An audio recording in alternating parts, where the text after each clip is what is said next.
FTL buffer జోన్లలో కట్టిన అక్రమ కట్టడాలను కూల్చివేయాలని కోదాడ పట్టణంలోని ఆర్టీసీ బస్టాండ్ దగ్గర CPI ML mass line party ఆధ్వర్యంలో రాస్తారోకో నిర్వహించారు. కోదాడ పట్టణంలో ఎఫ్టీఎల్ బఫర్ జోన్లో కట్టిన అక్రమ కట్టడాలను సంబంధిత అధికారులు వెంటనే కూల్చివేయాలన్నారు. హైదరాబాద్లో హైడ్రా లాగా కోదాడలో కోడ్రా ఏర్పాటు చేసి కూల్చివేయాలని కోరారు. వర్షాల వల్ల కోదాడ పట్టణంలో ప్రజలు ఎదుర్కొన్న సమస్యలు అంతా ఇంత కాదన్నారు. చెరువులు, నాలాలు ఆక్రమణకు గురైన వాటిని రికవరీ చేసి ఇల్లు లేవి పేద ప్రజలకు పెంచాలన్నారు. నిరుపేదలు ఎవరైనా కబ్జాలు ఉంటే ప్రభుత్వం వారికి దారి చూపించాలన్నారు. ఆర్డీఓ వెంటనే స్పందించి యుద్ధ ప్రాతిపదికన కబ్జాకు గురైన వాటిని వెంటనే కుల్లగొట్టాలని డిమాండ్ చేశారు.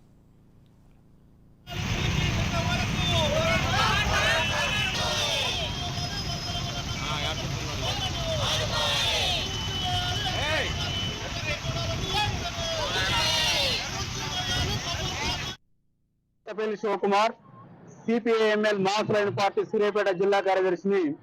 ఈ రోజు మా పార్టీ ఆధ్వర్యంలో కోదాడ పట్టణంలో ధర్నా చేయడానికి ముఖ్య కారణం కోదాడ పట్టణంలో ఉన్నటువంటి చెరువులు, నాలాల పైన కబ్జాలను యుద్ధ ప్రాతిపదికన తొలగించాలని చెప్పేసి డిమాండ్ చేస్తా ఉన్నాము. ఈ కోదాడ నగరంలో చెరువులు, నల్లాలు కబ్జాలు కావడం వల్ల మొన్న వచ్చిన వర్షాలకు కోదాడ పట్టణం మొత్తం కూడా నీట మునిగి ఈ రోజు వరకు కూడా ప్రజలు వర్ణాతీతంగా ఉన్నాయి. అవస్థలు పడతా ఉన్నారు.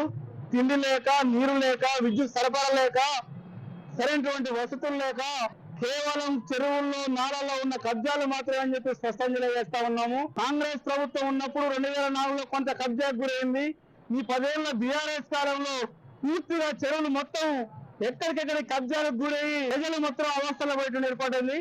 బీఆర్ఎస్ ప్రభుత్వంలో కబ్జాకు గురైన భూముల్ని వెనక్కి తీసి పేదలకు పంచాలని చెప్పి గతంలో ఇదే కోదాల్లో మేము డిమాండ్ చేసి ధర్నా చేసినాం. కనీసం ఇప్పుడు వచ్చిన ప్రభుత్వం ఈ రోజు వరకు స్పందించలేదు. హైదరాబాద్ లో హైడ్రా ఎలాగైతే పెట్టిందో కోదాల్లో కూడా కోడ్రా అనేటువంటి ఒక చట్టం తీసుకొచ్చి కోదాల్లో కబ్జాకు గురైనటువంటి భూముల్ని మొత్తం కూడా వెనక్కి తీసి ప్రభుత్వ భూముల్ని కావచ్చు, చెరువుల కబ్జాకు గురైన భూముల్ని కావచ్చు మొత్తం కూడా కూడగొట్టాలని చెప్పేసి డిమాండ్ చేస్తా ఉన్నాం. పేదలు ఎవరైనా కనుక ఈ కబ్జాల్లో ఉంటే వాళ్ళని డిస్టర్బ్ చేయకుండా ప్రభుత్వం వారికి తగిన వసతి కల్పించి వాళ్ళకి ఇల్లు కట్టించిన తర్వాత మాత్రమే ఖాళీ చేయాలని డిమాండ్ చేస్తున్నాం. చాలా రియల్ ఎస్టేట్ వ్యాపారులు రియల్ దందాతోటి భూములను ఆక్రమించుకొని కూడా ప్రభుత్వం కాపాడాల్సిన అవసరం ఉంది.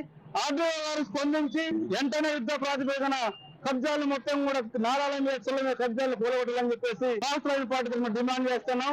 లేని ఏడలో మా పార్టీ ఆధ్వర్యంలో కబ్జాలు కూలగొట్టేంత వరకు, చెరువుల ఆక్రమణ తొలగించేంత వరకు, నాళాల ఆక్రమణ తొలగించేంత వరకు పోరాటం చేస్తామని